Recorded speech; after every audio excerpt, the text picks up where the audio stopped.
وعلیکم السلام ورحمۃ اللہ۔ الحمد لله رب العالمين،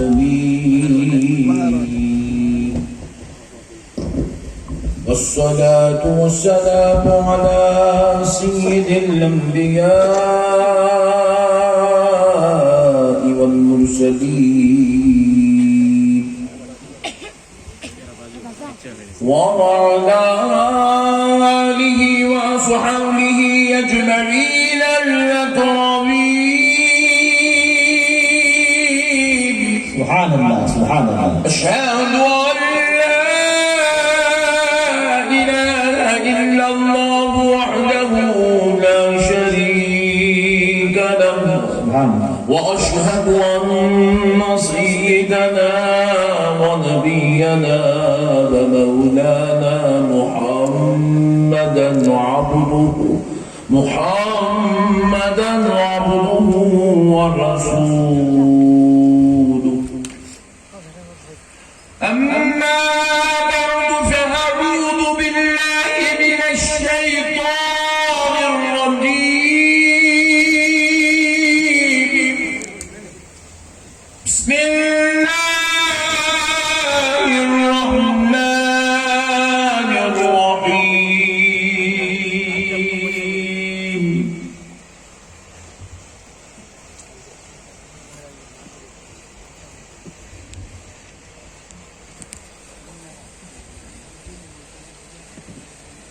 وننزل من القرآن ما هو شفاء ورحمة للمؤمنين ولا يزيد الظالمين إلا خسارا. وقال الله عز وجل في كلام الله القديم والعظيم: لو أنزلنا هذا القرآن على جبل لرأيته خاشعا متصدعا من خشية الله. وتلك الأمثال نضربها للناس لعلهم يتفكرون. صدق الله العظيم وبلغنا رسوله النبي الكريم، ونحن على ذلك لمن الشاهدين والشاكرين. والحمد لله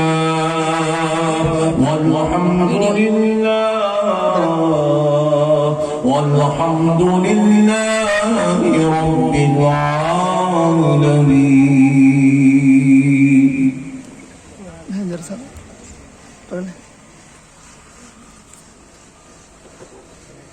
محترم سامعین اکرام، معزز بزرگ حضرات اور محترم ساتھی، یہ اللہ تبارک و تعالیٰ کا نہایت ہی فضل اور کرم ہے، اور اس کے پیارے حبیب رحمت للعالمین صلی اللہ علیہ وآلہ وصحبہ وسلم کی لطف و عنایت ہے کہ آج آپ عاشقان رسول، محبان اولیاء، غلامان غوث اعظم و غلامان غریب نواز کے درمیان میں حاضر ہونے کا موقع اور شرف نصیب ہوا ہے۔ اللہ تبارک و تعالیٰ کا کروڑہ احسان ہے کہ اللہ نے ہمیں اس کی عبادت کرنے والوں اور اس کو ماننے والے بندوں میں پیدا کیا۔ اللہ تعالیٰ کا کروڑہ احسان ہے کہ اللہ نے ہمیں ایمان والوں میں اور اس کی عبادت کرنے والے بندوں میں پیدا کیا۔ پروردگار کا ہم جتنا بھی شکر بجا لائیں کم ہے، اور بحیثیت مومن و مسلمان ہم ہر وقت اللہ کا شکر ادا کرتے رہنا چاہیے کہ اللہ نے ان نعمتوں سے، ان احسان و فضل و کرم سے ہم کو مالا مال فرمایا ہے۔ پیارے بزرگوں اور دوستوں، آج مدرسے کا سالانہ جلسہ ہے اور بہت ہی افسوس کی بات ہے، بہت ہی افسوس کی بات ہے کہ ہمارے مدرسوں میں اب پڑھنے کے لیے بچوں کی کمی ہو گئی ہے۔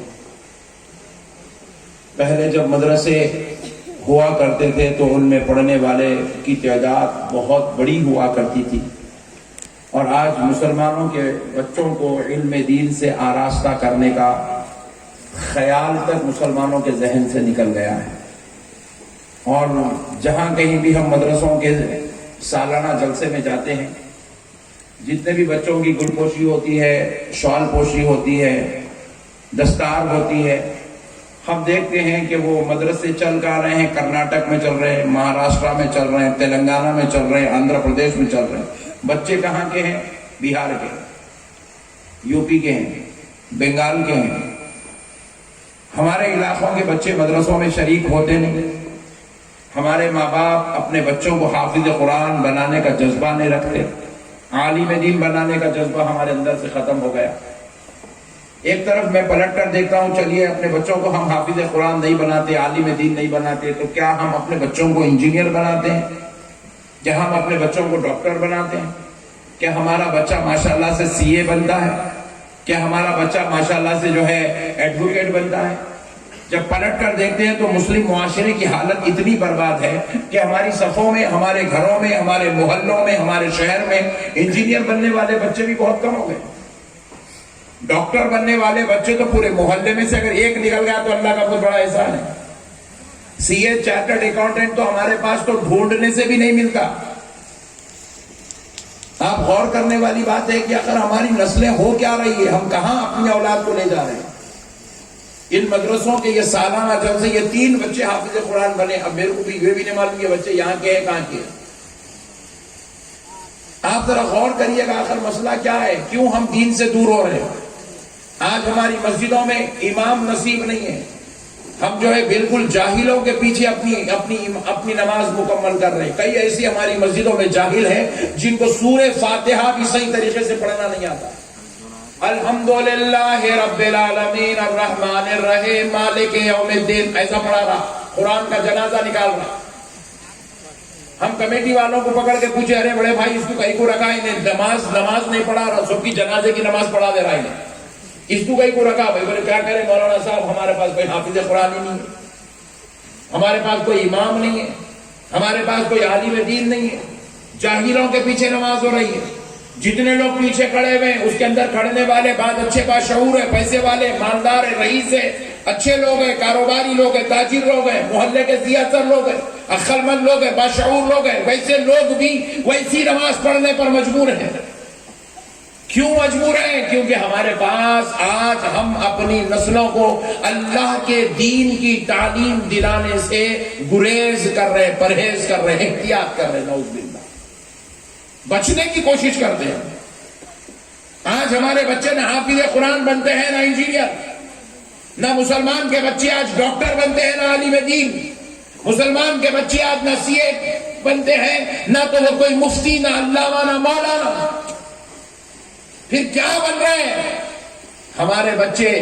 میں کیونکہ اسکول کا ڈائریکٹر ہوں، انگلش میڈیم اسکول چلاتا ہوں، نرسری میں ہمارے پاس 110 بچوں کی تعداد ہے۔ وہی نرسری کے 110 بچوں کی تعداد جب یہ 10th کلاس تک وہ بچے آتے ہیں تو وہ 30، 35، 27، 28 کی ہو جاتی ہے۔ کیوں؟ اس کا مطلب یہ ہے کہ ہمارے کئی ایسے مسلمان ہیں جو اپنے بچوں کو 10th تک بھی اسکول میں پڑھانا گوارا نہیں کرتے، نعوذ باللہ۔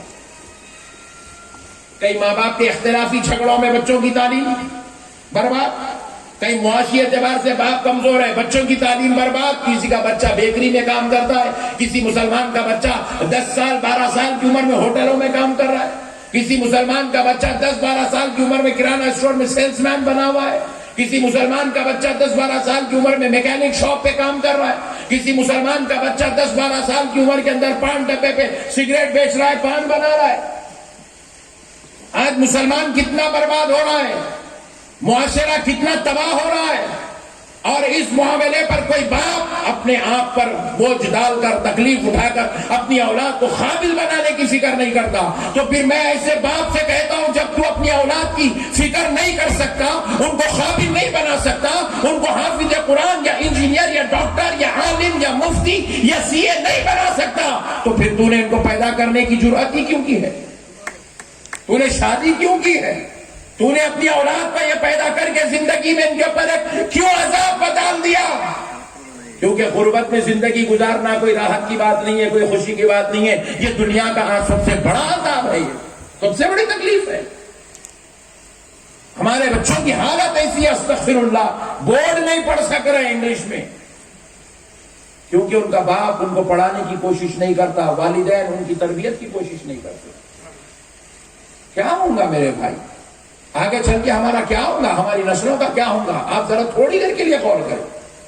اور آج دنیا اتنی ترقی کر رہی ہے، کوئی آپ غیروں کے بچوں کو دیکھیں، ہم بیان کرتے ہیں، جیسے آپ کے پاس ہمارا بیان ہوگا، ہم حیدرآباد پہنچیں گے صبح 4 بجیں گے 5 بجیں گے، 4 بجے 5 بجے ہماری گاڑی راستوں سے گزرتی ہے، بس اسٹینڈ کے سامنے سے گزرتی ہے، 100 بچے بس اسٹینڈ پر کھڑے ہوئے، 100 بچے بس اسٹینڈ پر کھڑے، جوان بچیاں کھڑی ہیں، جوان بچے کھڑے ہیں، کسی کے ساتھ ان کا باپ کھڑا ہے، کسی کے ساتھ ان کا دادا کھڑا ہے، کسی کے ساتھ کسی کی ماں کھڑی ہے۔ ہم سوچنے پر مجبور ہو گئے، اتنی صبح، اتنی ارلی مارننگ، یہ بچے کہاں جا رہے ہیں؟ جواب ملا، یہ بچے انسٹیٹیوٹ کو جا رہے ہیں، پڑھنے کے لیے جا رہے ہیں، یہ بچے کالج کو جا رہے ہیں۔ پوچھے نام کیا ہے؟ خدا کی قسم 100 بچوں کے نام پوچھو، ایک بھی مسلمان کا نام نہیں ملے گا۔ آج ہماری قوم برباد ہو رہی ہے۔ آپ نے اپنی اولاد کو پیدا کیا ہے تو اب سن لیجئے رسول اللہ ایک باپ کے تعلق سے کیا ارشاد فرماتے ہیں۔ وہ باپ جو اپنی اولاد کو تعلیم نہیں دیتا، وہ باپ جو اپنی اولاد کو نہیں پڑھاتا، وہ باپ جو اپنی اولاد کو علم دین کی طرف ترغیب نہیں دلاتا، وہ باپ جس کی اولاد کو تجوید سے قرآن پڑھنا نہیں آتا، وہ باپ جس کا بچہ ضروریات دین یعنی کہ وہ علم جس کا جاننا ہر مسلمان پر فرض ہے، جب وہ باپ اپنی اولاد کو اتنا بھی علم نہیں سکھاتا، اتنا بھی علم نہیں سکھاتا، تو سن لے ایسے باپ کے تعلق سے رسول اللہ کیا ارشاد فرماتے ہیں۔ آقا ارشاد فرماتے ہیں میری امت میں یتیم 2 قسم کے ہوں گے، میری امت میں یتیم نہیں، اتنا ہلو نہیں، ذرا تم لوگ بولو بھائی، میری امت میں یتیم 2 قسم کے ہوں گے۔ ایک وہ جس بچے کے بالغ ہونے سے پہلے اس کا باپ مر جائے، وہ یتیم ہے۔ دوسرا وہ بچہ بالغ بھی ہو جائے، بچہ کام والا بھی بن جائے، بچہ بڑا بھی ہو جائے اور اس کا باپ زندہ ہو، پھر بھی وہ بچہ یتیم ہے۔ صحابہ نے پوچھا یا رسول اللہ، جس بچے کا باپ زندہ ہے پھر وہ بچہ یتیم کیوں؟ کیونکہ وہ باپ زندہ تو ہے مگر اس نے اپنی اولاد کو دین کی تعلیم نہیں سکھائی ہے۔ ایسے باپ کا ہونا اور مر جانا رسول اللہ کی نظر میں دونوں برابر ہے، اسلام کی نظر میں دونوں برابر ہے، شریعت کی نظر میں دونوں برابر ہے۔ خالی اولاد کو پیدا کرنے کے لیے شادیاں نہیں کرتے، جب شادی ہوتی ہے، اولاد ہوتی ہے، تو ان اولاد کی باپ پر ذمہ داری ہے کہ اپنی اولاد کو دین سکھائے۔ نبی پاک علیہ الصلوۃ والسلام نے ارشاد فرمایا ادبوا اولادکم، تم اپنی اولاد کو ادب سکھاؤ، علی 3 خصال، ان کی خصلتوں میں 3 چیزوں کو داخل کر دو۔ کب؟ جب وہ بولنا شروع کرے تب سے ان کو تعلیم دو، ادب سکھاؤ، ان کی خصلتوں میں 3 چیزوں کو داخل کر دو۔ پوچھا گیا یا رسول اللہ وہ 3 چیزیں کیا ہیں جو ان کی فطرت میں، ان کی خصلت میں، ان کی طبیعت میں ہم کو بٹھانا ہے؟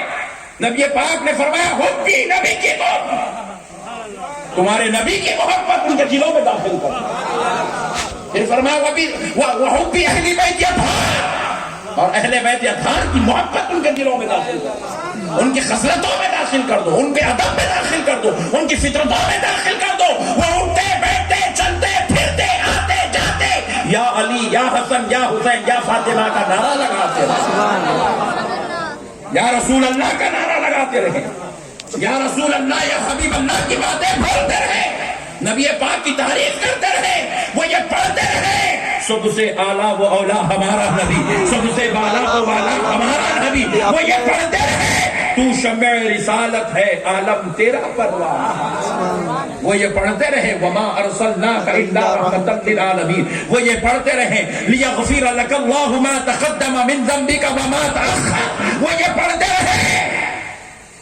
انا اعطیناک الکوثر. بے شک.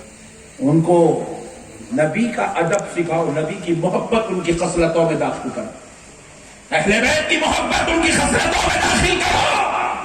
پھر آگے ارشاد فرمایا ہو نبی پاک علیہ السلام نے وَبِتِلَاوَةِ الْقُرْآنِ، جب تمہاری اولاد بولنا شروع کرے، چلنا شروع کرے، بات سمجھنا شروع کرے، کچھ کہنے کے، سننے کے، سمجھنے کے لائق ہو جائے، ان کو سب سے پہلے قرآن کی تعلیم دو. قرآن سکھاؤ اپنی اولاد کو، اپنی نسلوں کو قرآن سکھاؤ اپنی نسلوں کو. آپ اگر اپنی نسلوں کو قرآن نہیں سکھائیں گے تو پھر آپ یقین جانیے باپ مر گیا،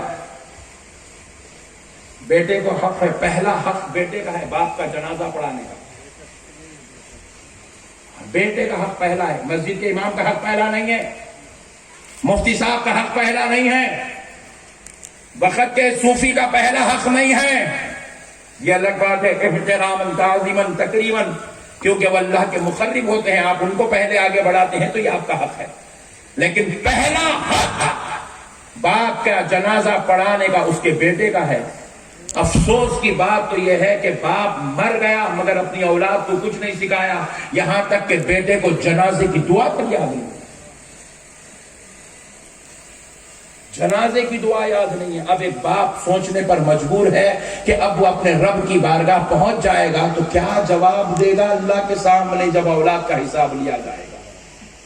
کہ ہم اپنی اولاد کو اس لیے پیدا کرے تھے کہ گنجٹی بن جائے، کیا وہ جواری بن جائے، کیا وہ پتہ کھیلنے والے بن جائیں، کیا وہ شرابی بن جائیں، کیا وہ جو ہے ٹک ٹاک کے اینکر بن جائیں. کہ اپنی اولاد کو ہم نے اس لیے پیدا کیا کہ وہ نعوذ باللہ کی من ذالک شراب کے اڈوں کی زینت بن جائے؟ کیا اس لیے پیدا کیا کہ وہ واٹس ایپ کے ذریعے، فیس بک کے ذریعے، چیٹنگ کے ذریعے سے عیاشی کرتے، عاشقی کرے، وہ گناہ کا کام کرے، بدکاری کرے، سیاہکاری کرے، غلط کام کرے؟